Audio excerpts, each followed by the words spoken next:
Fala galera, sejam todos bem-vindos a mais um vídeo do canal com mais informações do Corinthians. Corinthians que acabou de ganhar sua segunda partida aí no Paulista, né? O Corinthians está muito embalado, ganhando de todo mundo desde o ano passado. Eu acho que vai ser difícil parar o Timão. A gente vai acompanhar aí todos os melhores momentos com os nossos amigos da ESPN Brasil. Não se esqueça, se inscreva no canal e deixa o like para estar ajudando o canal a crescer. E é isso aí, sem mais delongas, bora pro vídeo. Começamos pela vitória do Corinthians sobre o Velo Clube por 2-1. Segundo jogo do Corinthians no campeonato, professor, segunda vitória por 2-1. Um time diferente. Se a gente pegar o time que começou contra o Bragantino, só tínhamos o Romero, o Kaká e o Donelli, né, de titulares. E aí eu te pergunto, esse time de hoje mostrou já ser melhor que o time da primeira rodada, claro, sempre com aquela análise do momento. Só 2 joguinhos, o recorte é pequeno ainda, né, prof? Boa noite. Boa noite, William, companheiros. Olha, se é melhor, não sei, mas penou mais. Penou mais que o Corinthians da primeira rodada. O Corinthians da primeira rodada sai perdendo, vira o jogo, mas foi mais constante durante a partida. Hoje, o que assusta é que depois do Corinthians... Bom, o Corinthians faz 1-0 com esse gol de bola parada, né? Foi bem o Coronado hoje, hein? O Coronado e mal o goleiro Dalton. É. Ele nessa bola ele caiu muito estranho. Como Dalton que ele é. Ah, muito bem, prof. Mas Tava com saudade disso. Gostava disso. Mas Ele depois... deve ter chegado muito louco no jogo, prof. Muito louco. Aí depois ele pega o pênalti do Romero, um lance muito importante com o Yuri Alberto. Na altura do jogo que o Velo empata, Misturou tudo. o empate já era merecido. Aquela altura o Velo começou melhor o segundo tempo. Mas depois, com as alterações, e aí o Thales Magno foi muito importante nessa história, né? O Igor Coronado estava cansado desde o primeiro tempo. O Corinthians acabou se superando, o que não é pouco para esse começo de ano, viu, William? Para aquele que acha que é pouco, o Corinthians tem 2 vitórias em 2 jogos, num momento do futebol brasileiro. Tá certo que alguns dos grandes clubes nem estão de corpo presente aqui, né? Principalmente os que estão nos Estados Unidos. Mas se você olhar aí nos estaduais, todos os grandes estão com muita dificuldade para pontuar nesse começo. É claro que a gente sabe, não são os times principais, mas pontuar é importante até para você ter mais tranquilidade para frente. Veja o caso dos cariocas. Eles vão ter que correr atrás de um prejuízo de pontos muito sério quando os times principais estiverem de volta, de Botafogo, de Flamengo. Então, eu acho que isso tem que ser valorizado, sabe? Esses 6 pontos do Corinthians são mais importantes do que qualquer coisa que você possa tirar para o futuro da temporada. Eu perguntei para o professor se foi melhor que no primeiro jogo. Professor, se foi melhor, eu não sei. Aí o Birner abriu os braços aqui, como que diz, como assim? Como assim? Foi melhor, Birner? O que você discorda? Bom, primeiro, boa noite. Tudo bem? A Boa você, noite. A professor Celso Zelt, de quem gentilmente discordarei daqui a pouco, ao Birner Pires, aos fãs das sabia, uma reação muito intempestiva. Contra quem foi o primeiro jogo? Contra o Bragantino. Que é um time adversário que, né, em tese, melhor que o Velo Clube. Adversário Mas que tem os E mesmos, fora de casa. mas que tem os mesmos problemas de calendário de uma temporada com início antecipado. Perfeito. E que impede que eu faça qualquer avaliação realista de prospecção do que vai ser a temporada do clube. Eu consigo olhar muito mais para o ano passado, para o final do ano passado, quando eu penso no Corinthians, para falar do que eu espero da equipe, do que eu consigo olhar para qualquer coisa que aconteceu nesses 2 jogos. Tá. Eu discordo do professor Celso Zelt sobre a importância dos pontos, porque eu também não acho que o campeonato seja tão importante. Era importante para evitar a crise, mas não para tornar a temporada à altura Mas do foi que o isso que eu torcedor falei. deseja. É importante para dar Não, mas tranquilidade. a situação, por enquanto, é tão irrelevante, por causa da antecipação do calendário do começo, que nem os times do Rio de Janeiro com dificuldade de resultados estão entrando em crise quando não conseguem pontuar contra os pequenos. Lembrando que os pequenos cariocas quase sempre são bem piores que os pequenos paulistas. Mas não tranquilos frequentam a não segunda estão. divisão. Não, mas aí eu te né? pergunto, se o Corinthians tivesse perdido para o Bragantino e perdido hoje... O você meu acha que discurso seria o mesmo. Não, tudo bem, mas você acha que ia estar todo mundo... tudo bem, tudo certo, tá muito bacana. injusto cobrar Eu concordo, de jogadores com tão pouco de tempo de treinamento. Mas para o clima, para a sequência, é melhor você ir trabalhando com vitórias ou empates do que você ir trabalhando em cima de derrotas. Sempre é melhor ganhar do que perder. É isso. A não ser para educação. Né? Mas sempre é melhor ganhar do que perder. De qualquer forma, eu acho que o que a gente tem que pegar, o que eu consigo pegar de útil desse jogo é a manutenção da ideia do treinador de jogo. Né? Mesmo mudando as peças. Com um trio de volantes, com um volante construtor pelos lados, com um que pega mais, dando meia de liberdade. Obviamente, quando estiver bem, vai ser o Garro. Hoje foi o Coronado. Acho que o estadual vai ser legal para o Corinthians, porque a insanidade que o Ramon Dias fez ano passado quando ele escalou contra o Flamengo o Coronado e o Garro, mais 2 atacantes, Yuri e Memphis. Sofreu. No estadual dá para fazer contra os pequenos e ganhar jogos. Dá para tornar o time mais empolgante, ofensivo, somente jogando em casa, divertido. Então, acho que para observação, para dar ritmo aos jogadores, legal. Isso podia acontecer no treinamento, acontece no jogo. E quando acontece com vitória, digamos que o professor Celso Zelt fica mais feliz e os corintianos concordam com ele também. E aí a gente vendo o gol do Thales, né? E aí, Breiler, eu olho aqui e falo, bom, primeiro jogo, o Romero foi bem. O Romero até exerceu uma funçãozinha de Garro no primeiro jogo, né? Ali no meio e tal, se deslocou, fez uma função. A gente pode tirar aqui como um bom exemplo no primeiro jogo o José Martínez, que também, caindo um pouco para a direita também, foi interessante. Hoje já não foi titular, o Romero foi, né? Thales Magno, os 2 jogos, bem, hoje fazendo gol, inclusive. Esse é um jogador que dá para melhorar bastante nessa temporada, né? Então, aí hoje a gente tem o destaque do Coronado, que foi bem, sempre com aquela característica dos chutes de fora da área, foi assim um gol de falta, mas também arriscou. Tecnicamente é bom jogador. Durante o jogo, e tecnicamente é bom jogador. Aí você vê a opção do Carrillo. Deu opção ali para o Ranielli, no lugar do Alex Santana, enfim. Mateuzinho, num lado ali onde tem o Léo Maná, e aí talvez o Corinthians precisasse de um reserva um pouquinho melhor para o Mateuzinho, mas enfim. O que eu quero dizer, falando todos esses nomes, dizendo que uns foram destaque de um jogo, outros se destacando no outro, é assim, me parece que é um Corinthians com uma certa consistência de elenco, porque você falou de manter a ideia, mas com peças diferentes. Ou seja, aquilo que a gente fala de profundidade de elenco, e o Corinthians tem o mérito de não ter perdido peças, né? Não vai ao mercado contratar, não tem grana para isso, para fazer grandes contratações, mas o mérito é a manutenção. Só saiu quem o Corinthians quis que saísse, né? Talvez seja esse o grande mérito. É um time mais arrumado, é um time que está mais equilibrado, que tem uma ideia ali que já está estabelecida até pelo trabalho desenvolvido desde o ano passado? Boa noite, William, Prof, Birner, boa noite para o Fã de Esportes. Sim, o Corinthians já tem uma liga que vem do ano passado, a manutenção do elenco foi importante nesse sentido, e tem também um comando que dá suas caras não só no estilo de jogo, como o Birner falou, mas também na maneira de trabalhar. É muito Ramon Dias, por exemplo, observar que o Rian entrou bem contra o Red Bull Bragantino e botar o Rian no time titular.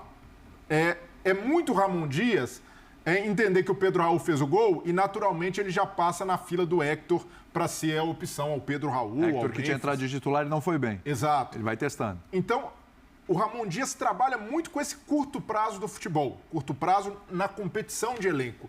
Isso é positivo, porque mostra que o Corinthians hoje tem alternativas para o treinador fazer isso. Olha, um cara ali baixou um pouco de rendimento, mesmo que seja começo de temporada, já tem alguém pronto para entrar. E é positivo também para o ambiente ter um Corinthians já nessa rotação e início de temporada. Porque eu entendo o que o Birner fala. Só estadual, ainda é um começo, não dá para traçar nenhum prognóstico. Mas se a gente lembrar o que era o Corinthians do ano passado e o que é o Corinthians hoje, passa muito mais confiança. O Corinthians do ano passado sofreu 5 derrotas consecutivas. Eu espero que o Corinthians faça um estadual forte quando estiver mais bem preparado fisicamente, quando tiver o tempo necessário para isso, porque eu olho muito para o Corinthians do ano passado, não pelo que eu vi nesses 2 jogos, é isso que eu quis dizer. Exatamente. Eu seria muito injusto, repito, da minha parte, fazer qualquer tipo de cobrança de desempenho para caras que se apresentaram há menos de 2 semanas. Mas se a gente falar em disputa por título, o Corinthians é um dos favoritos. Sem dúvida. O Corinthians entra como favorito com o Palmeiras e coloca o São Paulo no pacote também. O papel do William aqui tem 7 nominhos em destaque. 7 nomes. Ano passado, ele não punha 3.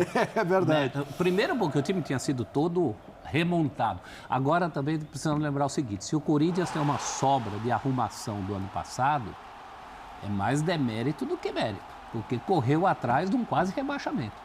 Foi. É por isso que está nessa situação. Foi. Né? Então é uma situação, acho que Corinthians e Flamengo são os 2 times que tinham uma base, por caminhos diferentes. E no Paulista também, depois daquela sequência de 5 derrotas, saída do Mano, o papo era evitar rebaixamento. O risco era esse, acaba não se classificando para a fase de mata-mata, mas hoje é um Corinthians com muito mais consistência, com muito mais profundidade de elenco. Ainda algumas carências, as 2 laterais, embora Mateuzinho e Bidu tenham mantido o nível do ano passado, pensando em opção, eu não sei, por exemplo, se o Léo Maná consegue segurar esse batido como alternativa no lado direito. Não sei se Palácios e Hugo vão suprir ali essa concorrência que o Ramon Dias quer ter. Quem tem dois laterais consistentes no futebol brasileiro? Não, mas aliás, bem lembrado em Palácios, hein? Que a gente sempre esquece do Palácio, ele tá lá. Tá relacionado, estava como opção hoje. É isso aí, estava no banco. Pensando ali em quem vai ser alternativa de fato, pode ser que ainda exista espaço nesse elenco para qualificar mais. Mas eu não imagino o Corinthians fazendo grandes movimentações de mercado, até porque o elenco que terminou ano passado já era muito interessante. Então, chegando o Garro, ganhando mais minutos, até o Pedro Raul se colocando presente outra vez para dar uma mudança de característica, Thales Magno, e assim, eu também não... O Pedro Raul vai ser uma super alternativa? Não vai, mas se a ideia é ter um centroavante de estatura, presença de área, para mudar cenário no segundo tempo, faz sentido ter no elenco. Sim. Para constar, mas não com a expectativa de outros tempos. Mas eu vejo titular. Eu vejo o Corinthians nessa esteira do ano passado, e aí já são 9 vitórias consecutivas, né, contando aquela sequência do final do ano, num caminho muito mais promissor. E aí a gente faz a ressalva a bastidor, que continua fervilhando. Aliás, amanhã o Conselho vai votar a história do impeachment, né? Então, mas a gente viu hoje 42 mil torcedores na Neoquímica Arena. E a gente sabe que a torcida do Corinthians é isso mesmo. Mesmo o campeonato estadual, enche estádio. Mas o clima, o ambiente... era diferente, não era de começo de estadual, porque o extracampo pesa nesse sentido. A torcida do Corinthians abraçou o Augusto Melo não é porque confia cegamente nele, é porque o time deu resposta em campo. Sim. Única e exclusivamente por isso. E essa atmosfera pode fazer diferença para o Augusto Melo. O Augusto Melo hoje conta única e exclusivamente com o momento do time. E se o momento do time é positivo, começa o estadual mantendo a sequência do ano passado, ganhando as 2 primeiras, o time praticando um futebol de razoável para bom, dadas as circunstâncias de começo de temporada, isso para ele pode ser a pedra de salvação. Então, pensando no ambiente do Corinthians, que já foi tão mais conturbado, essa sequência de vitórias, esse momento positivo de time, de elenco, de comissão técnica, ajuda muito o extracampo a, quem sabe, arrefecer e para o Augusto Melo ser um respiro se ele conseguisse salvar desse processo de impeachment. É bom lembrar aí para o fã de esporte, ou para quem não sabe, né? A gente vai voltar já a falar do elenco, só rapidinho. Amanhã tem o Conselho amanhã, né? Vai chegar à conclusão se decreta o impeachment ou não do Augusto Melo. E aí, se ele for impeachmentado pelo Conselho, ele é afastado ato contínuo, ele já é afastado, mas ele não é afastado definitivamente, porque precisa o sócio, o associado do Corinthians aprovar. Aí vai ter uma votação do associado. Se o associado realmente aprovar, aí pronto, impeachment está, né, sacramentado. Se não, ele volta ao poder, tá? Mas a coisa já pode ser resolvida amanhã se ele não for impeachmentado. Mas acabou. Olha o clima para isso, William. Sim. Porque, primeiro, precisa passar pelo Conselho. Sim. A Gaviões, maior torcida do Corinthians, já convocou ali uma presença para fazer aquela pressão em favor do Augusto Melo na votação. Sim. O momento hiper positivo do time. Super. Então, até para os conselheiros, já coloca uma pulga atrás da orelha e nada a ver com o processo de impeachment, o mérito da acusação. A gente sabe que o que pesa, de fato, é o momento do time. E o momento do time hoje desaconselha um impeachment, porque o que o torcedor, o sócio, vai pensar friamente? Se sai o presidente, a gente corre o risco de ver esse processo que começou a dar certo desmoronar. Então, o torcedor do Corinthians não é fechado irrestritamente com Augusto Melo. O torcedor condiciona isso, há uma investigação em curso, mas não quer que esse processo seja interrompido de melhora do time. E o Augusto Melo, mesmo que seja ali empichado num primeiro momento pelo Conselho, ele estará nas mãos dos sócios que hoje olham de uma maneira muito positiva para esse time. Então, eu vejo, diante desse momento, e nada a ver com a acusação, um momento oportuno para Augusto Melo se livrar da acusação de impeachment. O discurso dele é de vítima ali, que está sofrendo um golpe, mas ele tem muita responsabilidade em ter se colocado nessa situação. Não é normal que um presidente, no primeiro ano de mandato, tenha 11 diretores que pedem renúncia do cargo, que debandem da gestão. Recentemente. Então, isso daí é um fato que politicamente o fragiliza muito, mas, por outro lado, ele conseguiu organizar a casa no futebol e o futebol pode salvá-lo nesse momento. Então é um ambiente perfeito para o Augusto Melo ter como argumento para os conselheiros e para o sócio que ele merece permanecer. O momento é oportuno para ele, mas é oportunista para outros também. Sim. Porque é isso que pega para a torcida, é o sentimento de que não é que tem uma frente de moralização no Corinthians, é gente querendo o poder de volta. É isso que está incomodando. E vale lembrar, quando a gente fala o torcedor com força política, é a Gaviões, que é a principal torcida organizada. E a Gaviões já se manifestou dizendo que apoia o não golpe, como eles chamam nesse momento, mas que se aparecer coisa na justiça, aí eles se voltam contra a administração do Melo. Eu acho que essa é a visão mais correta dessa história toda. Tem momento para tudo. Difícil parar o Timão, tá embalado desde o Brasileiro do ano passado e vem ganhando aí das equipes brasileiras. Muitos jogos aí humilhando, né, o adversário. O Thales Magno tá aí fazendo gol de novo, tá vindo muito bem aí para essa temporada. O Corinthians vai precisar muito do futebol dele. Ele tem muito potencial para brigar ali entre os titulares, né? Que também não é fácil, que tem Depay e Yuri Alberto, né? O artilheiro da temporada passada e o cara que chegou para resolver. Os dois são titulares. Depay chegou e resolveu mesmo o problema do Corinthians. Não tava conseguindo vencer as partidas, mas assim que o Depay chegou, mudou totalmente a história, né? Portanto, o Corinthians chegou a classificar aí para pré-Libertadores. Agora é esperar para ver como que esse time vai se sair aí na Copa do Brasil, na pré-Libertadores e no Brasileiro. E o Corinthians está jogando de igual para igual com todos esses clubes. Vai lutar ali na parte de cima da tabela e possivelmente vai vir o título aí pro Corinthians do Paulista, e quem sabe algum outro título aí de expressão. Eu não duvido nada, pelo futebol demonstrado, o Corinthians tem sim muitas chances de ser campeão esse ano, de uma competição grande. Deixa aí nos comentários a opinião de vocês. Qual título que vocês acham que o Corinthians deve priorizar? Ou não tem isso, ele tem que lutar por todos os 4 títulos que ele vai, as competições que eles vão disputar? Deixa aí nos comentários. Não se esqueça, se inscreva no canal e deixa o like para estar ajudando o canal a crescer e a gente trazer mais conteúdos. E é isso aí, galera, até o próximo vídeo.